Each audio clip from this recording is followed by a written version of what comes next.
Hello, everybody. Hello, Henry. My name is John Clifford Myers, and I'm Sally's son. I've had the sincere misfortune of thinking about this exact moment for some time now. These past 18 months have been real hard on our family, and I decided quite a while ago that I wanted to speak with you today. I spent countless hours thinking about what I'd say, and it wasn't until Mom's last few hours and days that I realized that my thought process was entirely wrong. You see, I wanted to get up here today and to talk to you about how unfair all of this is. I wanted to get up here today and talk to you about how pissed off I am. I wanted to cry with you today. I wanted to ask some of the questions that are probably in all of our heads at a time like this. Questions like why, and questions like how. But you know what? That's not going to happen today. On New Year's Eve, my sister called me to tell me that Mom's condition had turned really bad. Susie told me that she had spoken with Mom earlier that day about the need to prepare our 4 children for what was to come, their grandmother's untimely death. Mom's cancer had taken hold of her vocal nerve by then, and it was increasingly hard for her to speak. That day, as Mom certainly faced her own mortality, she gave Susie some amazingly simple advice. She said that if it was time to speak with the kids, she wanted us to, in her own words, to keep it light. Keep it light, she said. 3 simple words. Thank goodness she passed those simple words to us. It has completely changed the way I've approached the events of the past week or so. It has changed the way we spoke with the kids, and it has entirely changed the way of what I will try and say to you today. So if it's okay with you, today we're going to keep it light. Mom would have wanted it that way. Death is part of life. Only part of it.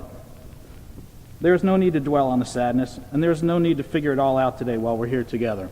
I guess if we were able to figure it all out, we'd end up as Nobel Peace Prize winners, and we'd go outside and take a group photo so we could be on the cover of Time magazine or something, and that's not what we're here for today. So today, in Mom's honor, we're going to keep it light. Today is about celebrating Sally Harshaw-Lowing's life. Today is about remembering. Today is about smiling. Today is about laughing. Yeah, I said laughing. Today is about keeping it light, because she would want it that way. My mom was a gem. In reflecting on her life and in sharing stories about her, I've become more and more proud to have even known her, let alone having the distinct honor of being her son. She was the type of person who would touch people, and she would never seek recognition, and she would certainly never look for any reciprocation. What a fascinating ability. She could quietly affect people. She loved her family deeply, and she loved her friends as though they were absolutely part of our family. She was full of lessons like that. As a kid, I guess your perspective on things might be a little bit narrow.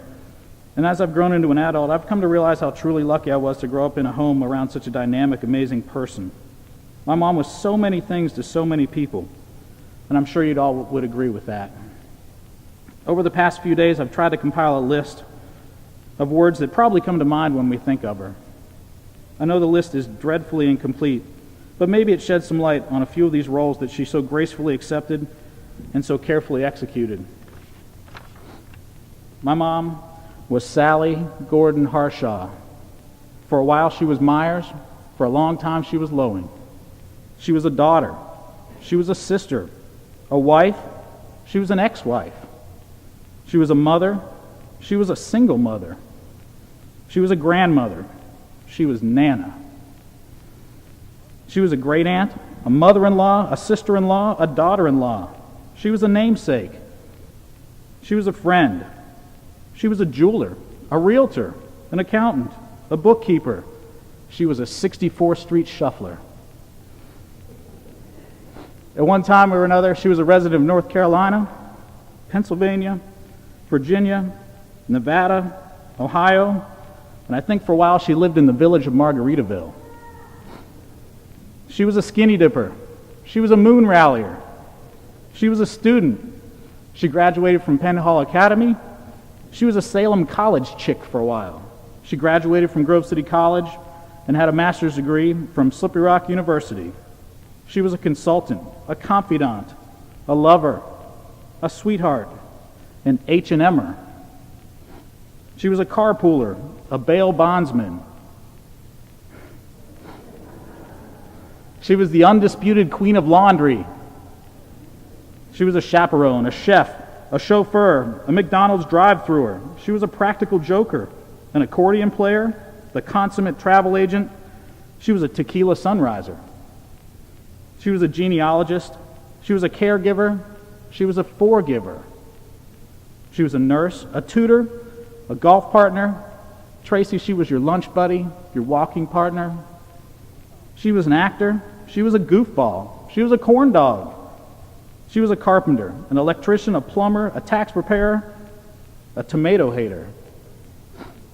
She was a counselor, a provider, a nurturer, a disciplinarian, a listener. She was giving and gracious. She could giggle with anybody. She was a best friend. She was a dear friend. She was a teacher. And unfortunately, at the end of her life, she was a patient. She was a victim. She was so strong. She was a warrior. She was a role model.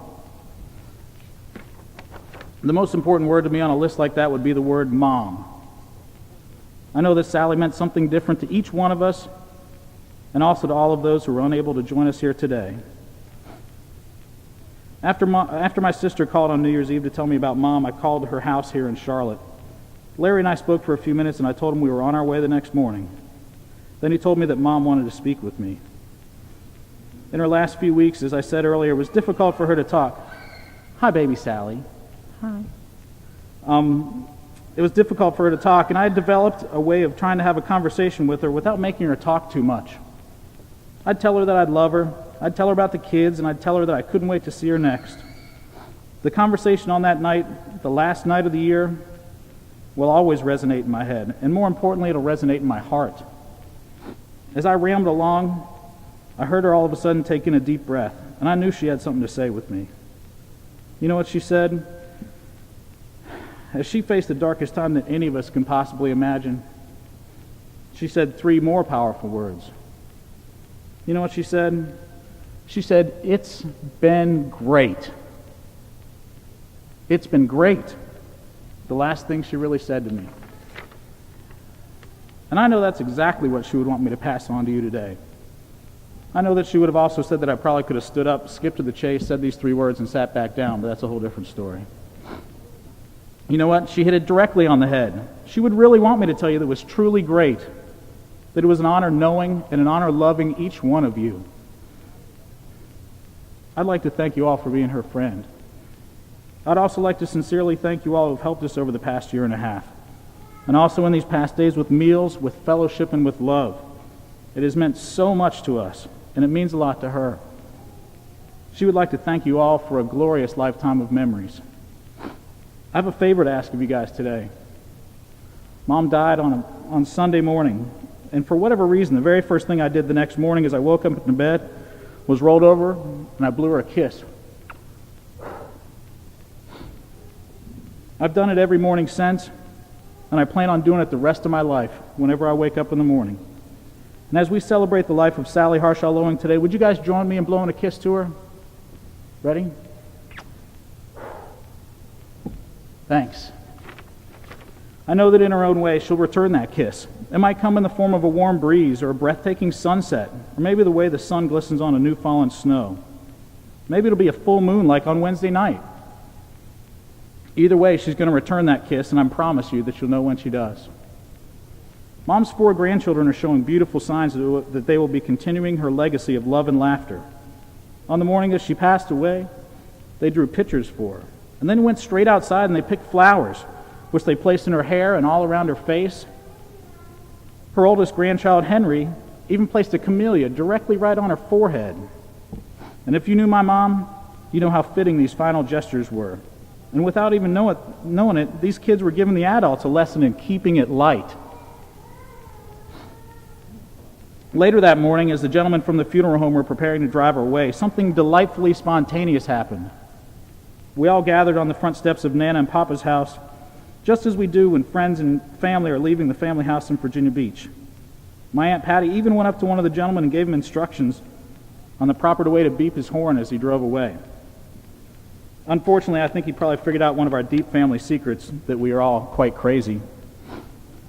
And as he left with Sally, he rolled down his window and he beeped just as Patty had asked, and we waved goodbye to a wonderful human being.